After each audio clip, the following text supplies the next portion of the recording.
Hello, Star Wars fans. This is SWGOH. Today I want to talk about the Resistance and kind of my thoughts and hopes for in this animated series. So, first off, yes, Resistance is now the next animated series outside of the fact we are also getting Clone Wars. Yes, I know I'm kind of late on the ball on this one. I've done a video and then I just didn't like the idea of how it turned out.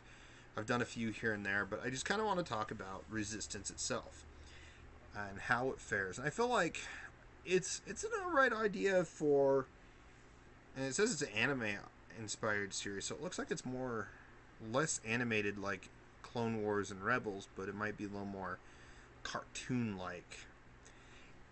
I don't know. We'll see how it'll turn out when it comes out, because it looks like it's gonna be on Disney XD. Um, so Star Wars Resistance will set the time prior to Star Wars Force Awakens, alongside Ace Pilot. So there's going to be a lot of new.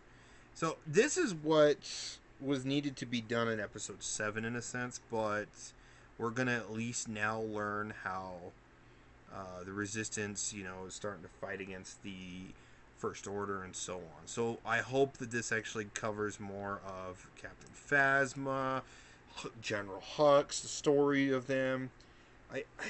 Because all of them were just kind of like meh characters to me.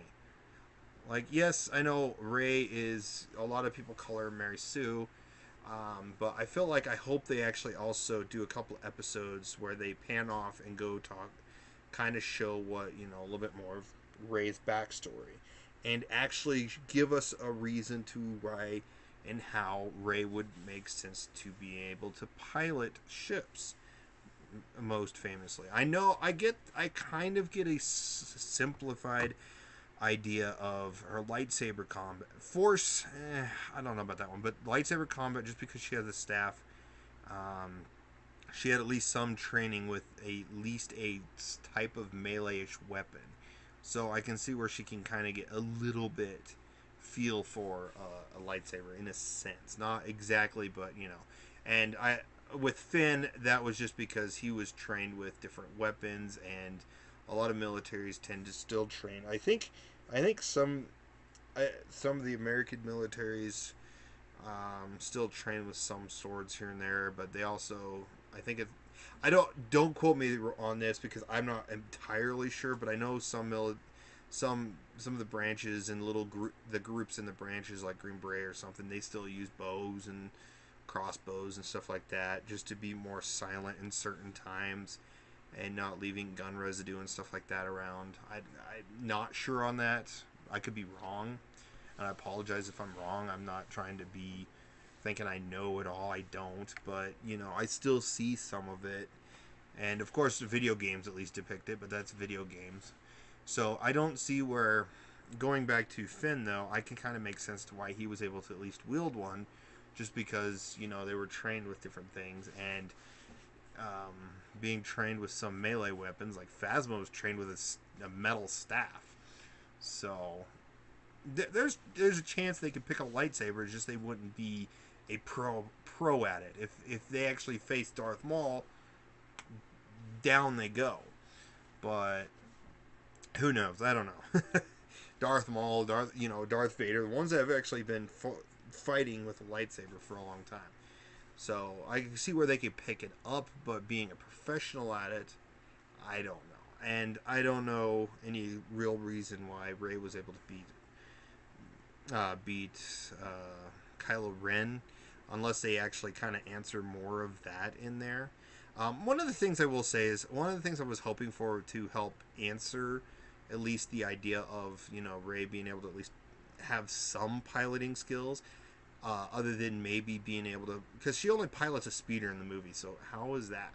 Like, we do at least know that Luke in Episode 4 also piloted a ship that had some similarities to the X-wing, for racing in Beggar's Canyon. We know that. We've kind of heard a little bit about that in the movie, so it made sense. But when you go to Rey, it's like you don't hear her pilot anything unless they actually allow her to have a piloting type skill that would be similar to Corellian, the Corellian freighters, because it's the only thing we've seen her pilot so far. So we'll see if that actually comes into fruition, and maybe there is some people that still just to pass time. Some of the scavengers pass time. They're on their they get a week break before they or whatever. Even though it's not really a break, they have to keep scavenging so they can get food. But maybe with their extra, they got like a big find, and then they just enter some of their food in exchange to pilot these vehicles and kind of race them or something.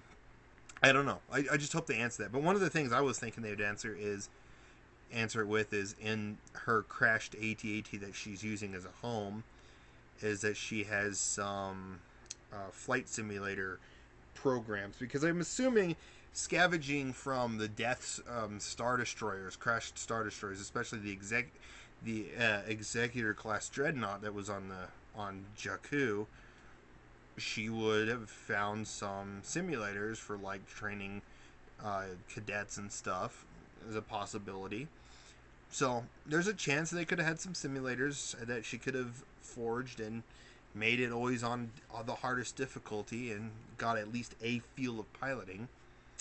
That could be one way. I'm not, just a way to answer the fact that she's, so good. Of course, I know, a lot of people will say it's just because of Kathleen Kennedy wants a strong female woman, but you got to realize a strong female woman comes from growing, developing, becoming better at stuff. So who knows? But besides that, I apologize for that long little craziness. But besides that, I hope they actually do this really well. I feel like Clone Wars and Rebels, to at least my opinion, was done really well, and hopefully they do this one really well to actually answer some of the backstory. They give some good stories, and hopefully they have some decent story fillers, because some of the story fillers or episode fillers or whatever, especially in Clone Wars, was kind of the worst. The Jar Jar ones, C-3PO and R2 ones were kind of The only one I liked from R2 was the D-Squad episodes. But besides that, we'll probably get some good stories. Maybe we'll actually also see R2 and why he was shut down. Why he kind of shut down. A little bit more to that. So who knows? But I just wanted to, kind of talk about it. I know this is going to be mostly talking about the Resistance and, of course, the First Order. So we'll see what comes to fruition with this. And I hope after this animated series and the Clone Wars, when it ends, unfortunately, of course, I wish that one was a 4-season series, 4 more seasons to finish the season 10 and end it on a good note, is they actually go to the Knights of the Old Republic era. That would be a game changer. But that's kind of my thoughts on Resistance for now. If I have any more come up, I'll let you guys know. Let me know what you guys... And before I go, though, I hope they actually show more ship variety and creature variety, species variety. That's what I'm wanting to see. You don't really see much of it.